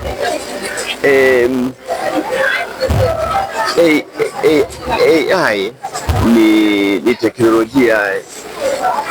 Vitu vingi vinaanzia kwa wazungu huko Ulaya, wanatengeneza hii mifumo teknolojia, baadaye inakuja Afrika. Mara nyingi sisi tukishapata teknolojia kama hiyo mwanzoni, bila kufanya utafiti wowote wa kwamba hiki kitu kitaathiri namna gani, kwanza kabisa kinaweza kikafanya tukalemaa, kwa sababu hata darasani mtu ataamua afanye kila kitu, atakuwa na AI, kwa sababu sasa hivi kila simu ina kadude kale kanakuja AI. Kwa hiyo sasa ina maana hata mwanafunzi darasani ataanza kutumia hiyo. Sasa utakuta hata kama ni mtihani, sikia mtu akitumia AI majibu yatafanana, maana yake itamletea, ukiuliza inakwambia kila kitu. Sasa kidogo kwenye taaluma inaweza ikaleta changamoto, competence inaweza ikapungua, kwa sababu ikipungua, manake vitabu, ukienda kusoma vitabu kwenye ukafanya reference kutoka kwenye library na kuchukua AI, sawa, yenyewe inawezekana umeitengeneza, imefyonza vitu vingi, lakini ni tofauti na kwenda wewe mwenyewe kuzama ukasoma ukatumia na lecturer. Kwa hiyo kama sisi wasomi, sisi tunashauri hatukatai teknolojia, lakini lazima tuende nayo kwa uangalifu sana. Inaweza ikadumaza uwezo wa vijana wetu. Lengo wa kiimani kiroho kwenye mlengo sasa hivi wanataka wapate mahubiri kutoka kwenye AI niwaelezee na kila kitu. Sasa uone hili linaweza ikaathiri kwenye masuala ya kiimani. Hiyo italeta athari, kwa sababu italeta athari. Watu wanaweza hata vitabu vya dini wakajikuta mafundisho yale wanaegemea kwenye AI, halafu wakaacha kufuatilia maandiko matakatifu yanavyoelekeza kuhusu mafundisho jamii ya Katoliki kama utamaduni wetu ulivyo. Kwa hiyo kiimani inaweza ikaturudisha nyuma, kusema kweli, kwa sababu vijana wa sasa hivi wanaweza wakaacha kabisa hata kusoma Biblia, wakaanza kutumia AI, kitu ambacho saa zingine hata AI yenyewe wanakuambia, inaweza ikakupa vitu vingine. Nimeshajaribu kuitumia, inakupa vitu vingine. Kwa mfano niliandika nchi moja, niliuliza nikasema, hebu nitengenezee hotuba ya kitu fulani kuhusu taaluma, nataka kwenda kutoa hotuba, hebu nitengenezee. Mimi nimesoma masomo haya, lakini nimesoma procurement University of Birmingham, yenyewe ikaandika nimesoma chuo cha ardhi. Sasa umesoma chuo cha ardhi wapi na wapi? Sasa unaona, lazima uwe makini nayo sana, na hii kitu sio zamani, ni jana tu nimejaribu kuandika nitengenezee hotuba yangu, ikaniambia kwamba nimesoma chuo cha ardhi, wakati mimi nimeandika kabisa hebu nitengenezee, nikampa nikaifeed. Maana yake lazima uifeed unachotaka kusema. Sasa saa zingine unaweza ukaenda kwenye maandiko matakatifu ukaandika labda Yohana Mtume sura ya hiyo mstari wa kwanza mpaka wangapi, yenyewe ikakuletea vitu vya ajabu, ikakuandikia mstari ambao sio.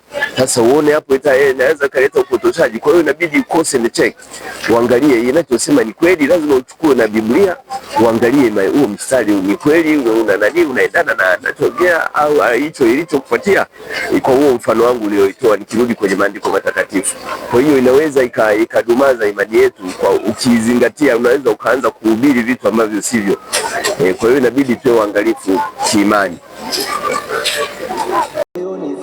Mwilini huyu ni mtu gani, ataniwekewe gani, simuacha badani akinionyesha tambichizi, hata simutoke fizi, nitamkisi bila kunamizi. Naomba tusali tubariki yale yaliyoandaliwa kwa siku hii ya leo. Kwa jina la Baba na la Mwana na la Roho Mtakatifu. Mungu mtakatifu, tunakushukuru kwa zawadi ya siku hii ya UWAKA na WAWATA. Tunakuomba uendelee kutubariki, uendelee kutulinda na upende kuyabariki mapaji yaliyoandaliwa kutumika siku hii. Yaendelee kutujenga katika umoja, upendo, amani na mshikamano, tukapate kumtukuza Mungu kwa maneno na matendo yetu.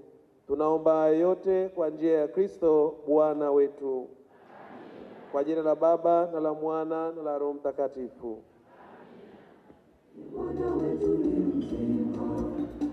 Haleluya, haleluya, Yesu amefufuka, kweli Bwana wetu ni mzima.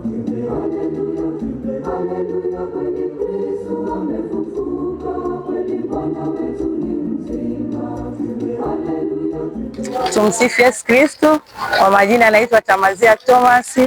Ninatoka Jumuiya ya Mtakatifu Anyesi Mfiadini, kanda ya Mtakatifu Polycarp. Katika hapa parokiani mimi ni mwanakwaya, naimba kwa Kristo Mfalme Tabata. Kwa kweli tukio lile la UWAKA na WAWATA lilikuwa ni kiboko. Lilikuwa ni tukio zuri. Mimi sikushiriki, nilikuwa na mambo yameingiliana, nilitoka, lakini nikiwa huko niliko niliambiwa kwamba hili tukio ni balaa. Na kuna picha ambazo zilikuwa zinarushwa. Kwa kweli nilijuta kwa sababu ni tukio ambalo lilinisisimua. Watu kina mama walifurahi, kina baba walifurahi. Yaani WAWATA ilikuwa ni moto, UWAKA ilikuwa ni moto, watu walifurahi. Yaani zile picha nilikuwa nikiangalia hivi, yaani nilikuwa nasisimka sana. Wanasema tulikula, tulikunywa, tulicheza, tulifurahi. Yaani mimi binafsi naomba lirudiwe, na likirudiwa na mimi nitakuwepo. Nilifurahi sana kwa kweli. Nini unatamani kiboreshwe zaidi? Mimi ninachotamani kiboreshwe zaidi ni vile tu kuhamasishana, yani tuzidi kuhamasishana, tuzidi kuhamasishana, yani ni mwamko tu utokee tu kuhamasishana. Lakini tukio ni nzuri, yani kwa asiyeshiriki kama mimi kwa kweli tumeumia na tumekosa kitu. Tumekosa kitu.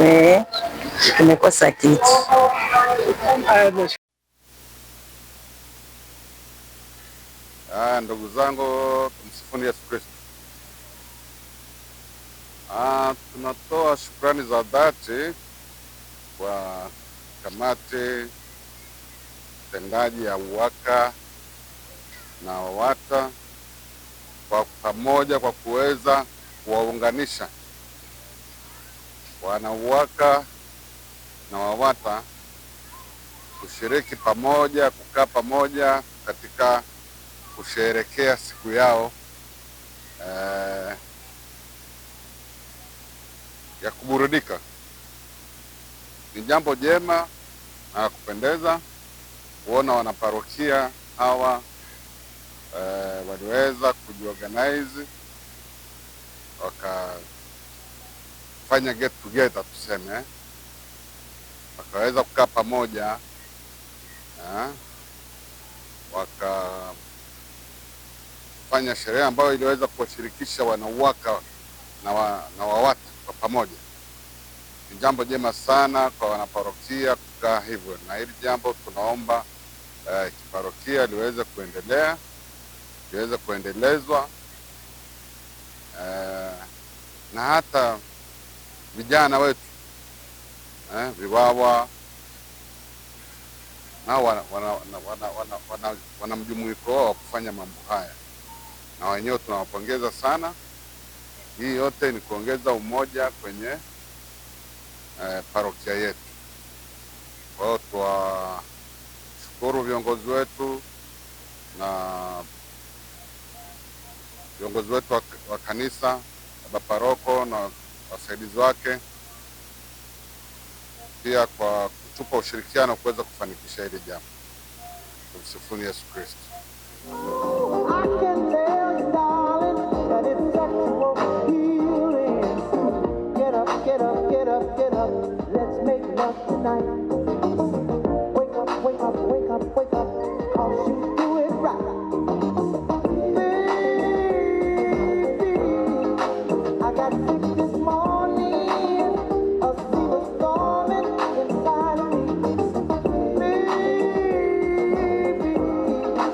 I think I'm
Haitakuwa rahisi kabisa. Hivi huku ndani ya ukumbi Wachaga wapo? Wachaga wapo? Kama wapo basi studio embu walete hapa. Tumsifu Yesu Kristo. Mimi ni mwenyekiti halmashauri ya walei parokia ya Kristo Mfalme Tabata. Naitwa Emmanuel Limo. Kwa niaba ya halmashauri ya parokia ya Kristo Mfalme Tabata, nawashukuru sana viongozi wenzangu. Namshukuru na baba paroko na mapadi wasaidizi, kwanza kwa kukubali sherehe ya UWAKA na WAWATA ifanyike pamoja. Pili, niweze kuwashukuru viongozi wa WAWATA na UWAKA, hasa mwenyekiti wa UWAKA na mwenyekiti wa WAWATA parokia kwa kukubali kulibeba lile jukumu la kuweza kukaa na viongozi wa WAWATA na viongozi wa UWAKA na kuwezesha ile sherehe kufanyika vizuri. Kwa kweli haikuwa rahisi kuwaunganisha UWAKA na WAWATA, hasa tukiamini kwamba UWAKA ni wagumu sana kushiriki kwenye sherehe za kiparokia, lakini kwa neema ya Mungu waliweza kulifanyia kazi hilo, na kwa kweli UWAKA waliitikia kwa wingi na WAWATA waliitikia kwa wingi na sherehe ilipendeza sana. Mimi kwa